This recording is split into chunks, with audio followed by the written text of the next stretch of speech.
Ввести дополнительные санкции против России. Так отреагировал Петро Порошенко на национализацию украинских предприятий на оккупированных территориях.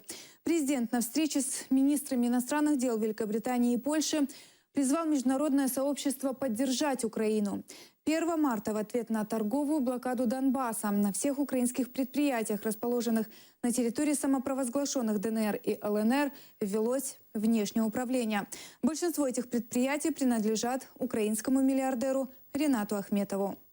Це є абсолютно чітке підтвердження факту окупації цієї території російськими військами разом з повним контролем державного кордону неконтрольованої ділянки військами Російської Федерації.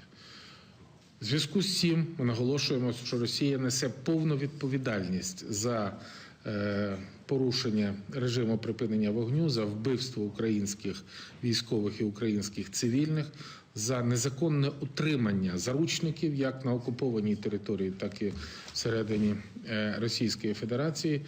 І в мене буде окреме прохання, щоб ті, хто сьогодні вступить в так звану власність конфіскованих активів, до них обов'язково ми спільно були застосовані санкції за порушення міжнародного і українського законодавства.